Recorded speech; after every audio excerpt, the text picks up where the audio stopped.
कहानी भारत के एक राजा की है जिसने दुश्मनों से रक्षा करने के लिए खुद काट दिया था अपनी रानी का सिर।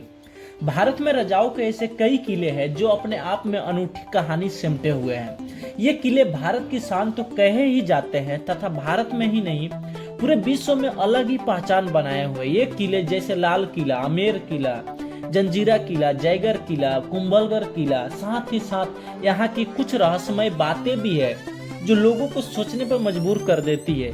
एक ऐसा ही किला मध्य प्रदेश के भोपाल में है जिसके बारे में कहा जाता है कि यहाँ शासन कर रहे राजा ने खुद अपनी रानी को सिर काट दिया था। आखिरकार क्यों अपनी रानी के गर्दन काट दिया होगा? राजा ने कुछ ना कुछ ऐसी विपत्ति जरूर आई होगी जो ऐसा करने पे राजा मजबूर हो गया होगा। इसके पीछे एक बेहद ही हैरान करने वाली ऐतिहासिक कहानी है। दरअसल हम बात कर रहे हैं रायसेन का किला। सन 1200 ईस्वी में निर्मित यह किला पहाड़ी की चोटी पर स्थित है। यह प्राचीन वास्तुकला और गुणवत्ता का अद्भुत परिणाम है जो कई शताब्दियों से बीत जाने के बाद भी शासन से उसी तरह खड़ा है। इस किले में आज भी उतना ही सौंदर्य और जितना वर्षों साल पहले बना था। लोग आज भी इसे देखकर सोचने पर मजबूर हो जाते हैं कैसे ये इतना अद्भुत संभव हुआ होगा उस जमाने में। बलुआ पत्थर से बने इस किले के चारों ओर बड़ी बड़ी चट्टाने की दीवारें हैं। इन दीवारों के 9 द्वार और 13 बुर्ज है। रायसेन किला का शानदार इतिहास रहा है जो हमेशा के लिए पन्नों में अमर हो गया, जिसे भुलाया नहीं जा सकता है। यहाँ कई राजाओं ने इस किले में शासन किया है जिनमें से एक शेरशाह सूरी भी था। हालांकि यह किला जीतने में उसके पसीने छूट गए थे। तारीख शेरशाह के मुताबिक 4 महीने की घेराबंदी के बाद भी वह यह किला नहीं जीत पाया था। अब उसका उम्मीद भी टूट चुका था कि इस किले को कभी जीत भी नहीं पाएगा। कहते हैं कि शेरशाह सूरी ने इस किले को जीतने के लिए तांबे के सिक्कों को गलाकर तोपें बनवाई थी जिसकी बदौलत ही उसे जीत नसीब हुई थी। हालांकि कहा जाता है कि 1543 ईस्वी में जीतने के लिए शेरशाह ने धोखे का सहारा लिया था। धोखे से जीतना इन लोगों को तो फितरत बन गया था क्योंकि युद्ध में तो जीत नहीं पाते और युद्ध अगर करता तो शायद इसका राजपाट समाप्त हो गया होता। इसीलिए इन्हें धोखे का सहारा लेना पड़ता था।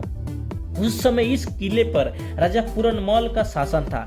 उन्हें जैसे ही पता चला कि उनके साथ धोखा हुआ है तो उन्होंने दुश्मनों से अपनी पत्नी रानी रत्नावली को बचाने के लिए उनका सिर खुद ही काट दिया था। अब सोचो जरा कि जो राजा अपनी रानी को बेहद प्यार करता हो और अचानक एक समय ऐसा आया कि वो न चाहते हुए भी वो करना पड़ा जो नहीं करना चाहिए था, जबकि राजा को पता था कि अगर हम ये नहीं करते तो उनकी जान से भी ज्यादा प्यारी भी रानी को शेरशाह सूरी रखेल बनाकर रखता। इसीलिए राजा को यही उचित लगा और रानी को शेरशाह से बचाने के लिए उनका सिर खुद ही काट डाला था।